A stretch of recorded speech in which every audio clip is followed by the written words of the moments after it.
2 ദിവസത്തെ ഔദ്യോഗിക സന്ദർശനത്തിനായി ഒമാനിലെത്തിയ പ്രധാനമന്ത്രി നരേന്ദ്രമോദി ഇന്ന് സുൽത്താൻ ഹൈതം ബിൻ താരിഖുമായി കൂടിക്കാഴ്ച നടത്തും. മദീനത്തുൽ ഇർഫാൻ തിയേറ്ററിൽ വെച്ച് നടക്കുന്ന ചടങ്ങിൽ അദ്ദേഹം പ്രവാസി സമൂഹത്തെ അഭിസംബോധന ചെയ്യും. തുടർന്ന് ഇന്ന് വൈകിട്ടായിരിക്കും ഇന്ത്യയിലേക്ക് തിരിക്കുക. അജയ് സുധാ ബിജു വിവരങ്ങളുമായി ചേർന്നു. അജയ്, വലിയ സ്വീകരണമാണ് മസ്കറ്റിലടക്കം പ്രധാനമന്ത്രി നരേന്ദ്രമോദിക്ക് ലഭിച്ചതെന്ന് നമ്മൾ കണ്ടതാണ്. ഇന്നെന്തായാലും അവിടുത്തെ ഇന്ത്യൻ സമൂഹവുമായി, പ്രവാസി സമൂഹവുമായി അദ്ദേഹം സംവദിക്കും. ഏറ്റവും പ്രധാനമായി ഈ നയതന്ത്ര കൂടിക്കാഴ്ചയുടെ വലിയൊരു ആഘോഷം കൂടി ഇന്ന് നടക്കുമെന്നാണ് മനസ്സിലാക്കുന്നത്. എന്തൊക്കെയാണ് ഇന്നത്തെ ഒമാനിൽ ഉണ്ടാകാൻ പോകുന്ന ചടങ്ങുകൾ? അജയ്. ഭവ്യ, പ്രധാനമന്ത്രി നരേന്ദ്രമോദിയുടെ രണ്ടാമത്തെ ഒമാൻ സന്ദർശനമാണ് നിലവിൽ നടന്നുകൊണ്ടിരിക്കുന്നത്. ഇതിനു മുൻപേ 2018 അദ്ദേഹം ഒമാനിലെത്തിയത്.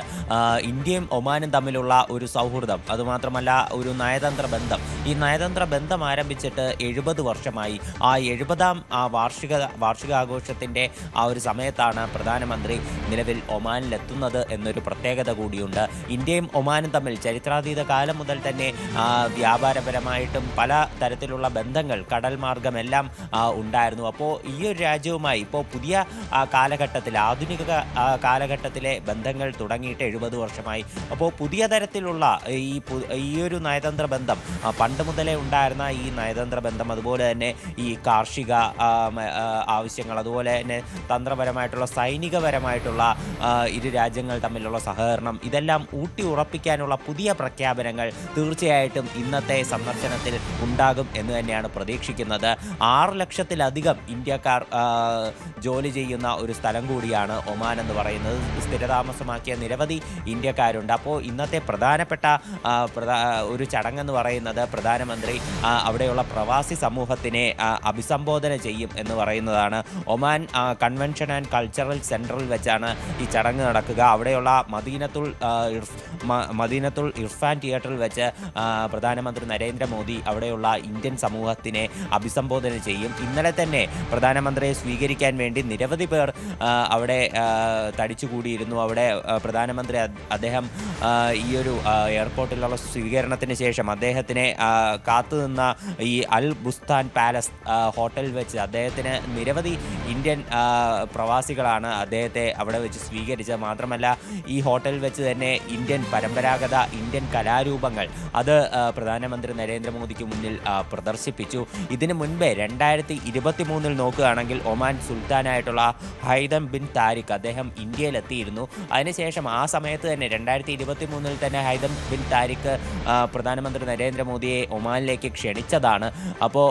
ഇപ്പോൾ നിലവിൽ ഈ ത്രിരാഷ്ട്ര സന്ദർശനത്തിൻ്റെ ഭാഗമായിട്ടാണ് നരേന്ദ്രമോദി തൻ്റെ രണ്ടാം ഒമാൻ സന്ദർശനത്തിനായി നിലവിൽ അവിടെ എത്തിയിരിക്കുന്നത്. അവിടെയാണ് അജയ്, നമുക്കറിയാം ആ ഒരു ഇന്ത്യ ഒമാൻ ബന്ധം കൂടുതൽ ശക്തിപ്പെടുത്തുക എന്നുള്ള, അല്ലെങ്കിൽ സൗഹൃദം കൂടുതൽ, അതായിരിക്കും യഥാർത്ഥ വാക്കെന്ന് തോന്നുന്നു. ആ സൗഹൃദം കൂടുതൽ ശക്തിപ്പെടുത്തുക എന്നുള്ളൊരു ഉദ്ദേശം കൂടി പ്രധാനമന്ത്രിയുടെ ആ ഒരു സന്ദർശനത്തിനുണ്ട്. അതുമാത്രമല്ല, ഇപ്പോൾ അജയ് തന്നെ സൂചിപ്പിച്ചതുപോലെ 70ാം വാർഷികം കൂടിയാണ്. അപ്പോൾ സ്വാഭാവികമായും ഇന്ന് അദ്ദേഹം ഇന്ത്യൻ സമൂഹത്തെ അഭിസംബോധന ചെയ്തു. നിർണായകമായ ഏതെങ്കിലും തരത്തിലുള്ള പ്രഖ്യാപനത്തിന്, പുതിയ കരാറിൽ ഏർപ്പെടാനുള്ള സാധ്യത എത്രമാത്രമുണ്ട് അജയ്?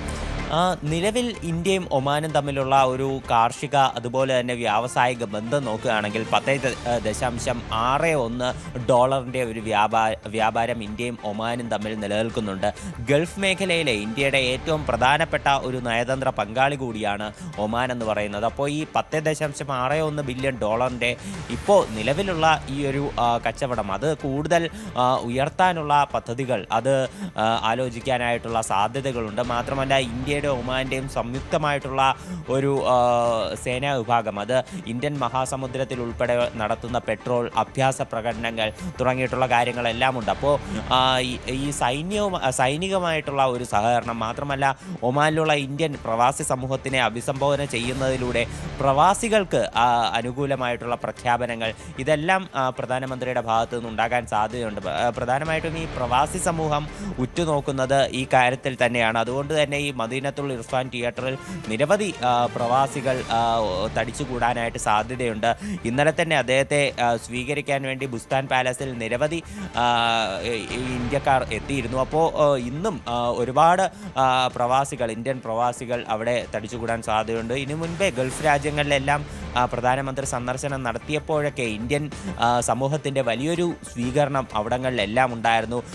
പ്രത്യേകിച്ച് ഒരു ഇന്ത്യൻ ഭരണകൂടത്തിൻ്റെ പിന്തുണ, ക്ഷേമ പ്രഖ്യാപനങ്ങൾ, അതുപോലെ തന്നെ ആനുകൂല്യങ്ങൾ, ഇതെല്ലാം പ്രവാസികൾക്ക് വലിയ രീതിയിലുള്ള ആശ്വാസമാകാറുണ്ട്. അപ്പോൾ 6 ലക്ഷത്തിലധികം ഇന്ത്യക്കാർ അധിവസിക്കുന്ന ഒരു രാജ്യമെന്നുള്ള നിലയിൽ ഒമാനിലെ ഇന്ത്യൻ സമൂഹം പ്രധാനമന്ത്രിയുടെ പ്രഖ്യാപനങ്ങൾ അത് കാതോർത്ത് തന്നെ നിൽക്കുന്നുണ്ട്. അതുമാത്രമല്ല, ഇപ്പോൾ നിലവിൽ ഇന്നെന്ന് പറയുന്ന പ്രധാനമന്ത്രി നരേന്ദ്രമോദിയുടെ ത്രിരാഷ്ട്ര സന്ദർശനത്തിൻ്റെ അവസാന ദിവസം കൂടിയാണ്.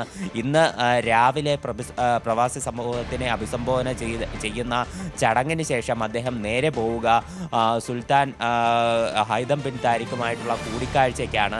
അത് അവിടെ കൂടിക്കാഴ്ചയ്ക്ക് ശേഷം ഇന്ന് വൈകിട്ടോടെ അദ്ദേഹം തിരിച്ച് ഇന്ത്യയിലേക്ക് മടങ്ങും എന്നാണ് അറിയാൻ സാധിക്കുന്നത്. ഇതിനു മുൻപേ ജോർദാനിൽ വെച്ചും എത്യോപ്യയിൽ വെച്ചും വളരെ വലിയ സ്വീകരണമാണ് പ്രധാനമന്ത്രി നരേന്ദ്രമോദിക്ക് ലഭിച്ചത്. അതിൽ എടുത്തു പറയേണ്ടത് എത്യോപ്യയിലുള്ള സ്വീകരണം തന്നെയാണ്.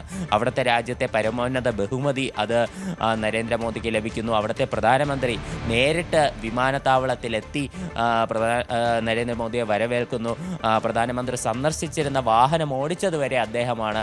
അതുമാത്രമല്ല, എത്യോപ്യയിലെ പാർലമെൻറ്റിൻ്റെ സംയുക്ത സെഷനെ പ്രധാനമന്ത്രി നരേന്ദ്രമോദി ഇന്നലെ അഭിസംബോധന ചെയ്ത് സംസാരിച്ചു. ഗുജറാത്ത് എൻ്റെ സ്വന്തം നാട്ടിൽ നിൽക്കും പോലെയാണ് എത്യോപ്യയിൽ എത്തിയപ്പോൾ തനിക്ക് അനുഭവപ്പെടുന്നത് എന്നാണ് അദ്ദേഹം അവിടുത്തെ പാർലമെൻറ്റിൽ പറഞ്ഞത്. അപ്പോൾ ഇന്ത്യയുമായിട്ടുള്ള ഒരു സഹകരണം ഇത്തരത്തിൽ ഈ 3 രാജ്യങ്ങളിൽ കൂടുതൽ ഊട്ടി ഉറപ്പിക്കുക കൂടി പ്രധാനമന്ത്രിയുടെ ഈ യാത്ര അത് ഒരു അനുകൂല ഘടകമായിട്ടുണ്ട്. അജയ് സുധാ ബിജുവാണ് വിവരങ്ങൾ നൽകിയത്.